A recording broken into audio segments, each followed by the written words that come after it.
Hello parents, welcome to my YouTube channel Anees baby care. Worm infection या फिर बच्चों के पेट के कीड़े ये बहुत ही कॉमन प्रॉब्लम है बच्चों में। ज़्यादातर बच्चे जो हैं वो इससे किसी ना किसी तरह इन्फेक्टेड हो ही जाते हैं, तो इसलिए इसे समझना हर पेरेंट्स के लिए बहुत ज़रूरी है ताकि वो टाइम से इसे ट्रीट कर सके और इससे होने वाले नुकसान से अपने बच्चे को बचा सके। तो चलिए आज हम लोग वर्म को डिटेल में जानते हैं, ये क्यों होता है, कितने टाइप के होता है, इसके सिम्टम्स क्या है और अगर हमारे बेबी को ये वर्म हो जाए तो हमें ट्रीट कैसे करना चाहिए और ऐसा हम क्या करें जिससे कि हमारे बच्चे को जो है वो वर्म हो ही नहीं। तो आप वीडियो को पूरा देखिएगा और पसंद आए तो एक लाइक ज़रूर कीजिएगा और अगर आपने अभी तक चैनल को सब्सक्राइब नहीं किया है तो जल्दी से पहले हम लोग बात करते हैं टाइप ऑफ वर्म की, जिनमें से एक है टेप वर्म। ये टेप वर्म जो है वो बिल्कुल टेप जैसा दिखता है, काफ़ी फ्लैट होता है, जिसकी वजह से इसे फ्लैट वर्म भी कहा जाता है। ये जो है वो दूषित खाना खाने से, दूषित पानी पीने से होता है या फिर अंडर कुक्ड मीट खाने से भी ये हो सकता है और इनके थ्रू जो वर्म के अंडे हैं वो पेट में जाकर बड़े होते हैं और कई साल तक ये रह सकते हैं। ये जो है वो 8 इंच तक लंबा हो सकता है और इनके जो मुंह में सकर्स होते हैं वो बच्चों के आंत में जाकर चिपक जाते हैं। दूसरा जो है वो है पिन वर्म। ये वाइट कलर में बिल्कुल छोटा छोटा होता है और धागे जैसा पतला दिखता है, जिसकी वजह से इसे थ्रेड वर्म भी कहा जाता है। ये जो है वो बच्चे के पॉटी वाले रास्ते में रहते हैं, जहाँ से बच्चा जो है वो पॉटी पास करता है, जिसकी वजह से बच्चों को ईचिंग भी होता है और बच्चा जब खुजलाता है तो इसके अंडे जो है वो बच्चे के नेल्स में, हैंड्स में आ जाते हैं और जब वापस बच्चा उसी हैंड को मुंह में डालता है तो इसके अंडे वापस पेट में चले जाते हैं और बच्चा बार बार इससे इन्फेक्टेड होते रहता है। थर्ड है वो है राउंड वर्म। ये 5 से 6 इंच तक लंबा हो सकता है। ये ब्लड के थ्रू लंग्स में पहुंच जाता है और बच्चों में जो है वो खांसी जैसे प्रॉब्लम्स को क्रिएट करता है। इसके अलावा जो है वो है हुक वर्म।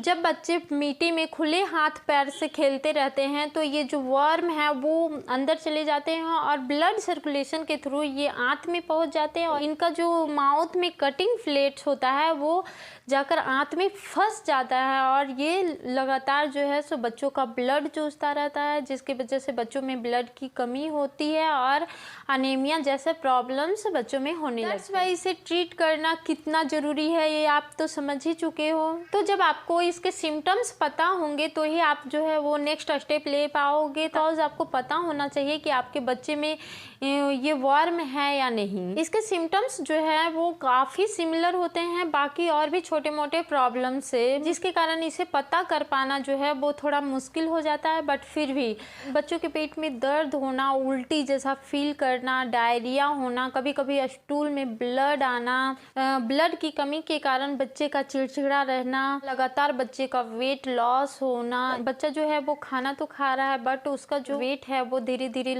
कम होता जा रहा है। बिकॉज जब वर्म के अंडे बच्चे के पेट में चले जाते हैं तो वहाँ पे ग्रो करते हैं, रिप्रोड्यूस करते हैं, जिसके लिए उन्हें खाने की ज़रूरत होती है। तो जो बच्चे का खाना होता है, जो बच्चे के खाने में प्रोटीन होता है, न्यूट्रिएंट्स होता है, वो सारा जो है सो वर्म ले लेता है, वो सारा वर्म खा लेता है। तो बच्चे के पास इन सारी चीज़ों की कमी होने लगती है और बच्चा जो है वो धीरे धीरे वीक होने लग जाता है। पिन वर्म के कारण बच्चा का पॉटी वाले रास्ता पे बार बार खुजली करना, ये खुजली जो है वो ज़्यादातर बच्चों में रात के समय में होता है, जिसके कारण बच्चे अच्छे से सो नहीं पाते हैं, उनकी पूरी की पूरी नींद जो है वो डिस्टर्ब हो रहने लगती है। तब जब आप टॉर्च लाइट से इसे देखोगे तो कभी कभार तो आपको ये एकदम छोटा छोटा सा वाइट कलर में आपको दिख भी जाए। अब हम लोग जो है वो इसके ट्रीटमेंट की बात करते हैं, इसे हम ट्रीट कैसे करें। होम रेमेडी के थ्रू भी बहुत सारे लोग जो है वो इसे ट्रीट करते हैं, बट डॉक्टर्स द्वारा भी जो ट्रीटमेंट दी जाती है वो भी बिल्कुल सेफ़ होता है, उसका भी कोई साइड इफ़ेक्ट नहीं होता है।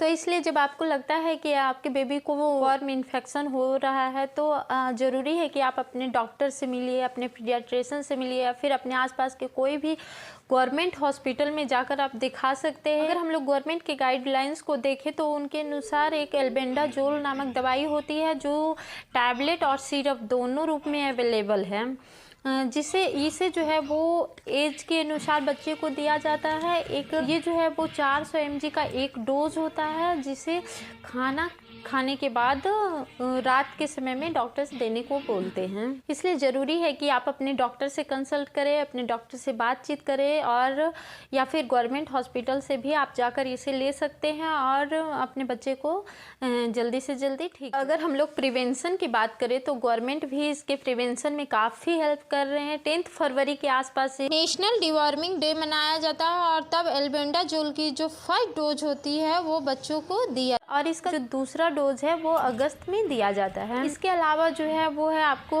क्लीनिंग और हाइजीन का बहुत ज़्यादा ध्यान रखना है। खिलाने के पहले और खिलाने के बाद अपना और बच्चे का हैंड वॉश जो है वो आपको अच्छे से करना है। टॉयलेट यूज करने के बाद आपको बच्चे का हैंड वॉश अच्छे से कराना है, और बच्चे को इचिंग करने से रोके, और उसके नील्स जो है वो आपको कट करना है। टाइम टू टाइम उसके नील्स कटे हुए होने चाहिए, क्योंकि उसके नील्स में जो है वो वर्म के अंडे फंसे रह सकते हैं। इसके अलावा जो है वो बच्चे के बेड और कपड़ों को टाइम टू टाइम क्लीन करते रहे। और आप बच्चे को जो भी रॉ फ्रूट्स या फिर वेजिटेबल दे रहे हैं वो उसे आप अच्छे से वॉश कीजिए, उसके बाद दीजिए। आपको हमेशा जो है वो बच्चे को क्लीन वाटर और फ्रेश फूड ही खिलाना है, और जो भी मीट दे रहे हैं वो अच्छे से कुकड होना चाहिए। और जब भी बच्चा बाहर मिट्टी में खेलने जाए तो उसे आप अच्छे से उसके पैर में हाथ में पहना दे, और ध्यान रखें कि वो अपना मीठी वाला जो हाथ है वो डायरेक्ट अपना मुंह में ना डाले। तो ये सारी चीज़ों का जो है वो आपको ध्यान रखना है। तो आई होप ये वीडियो आपके लिए हेल्पफुल रहा होगा।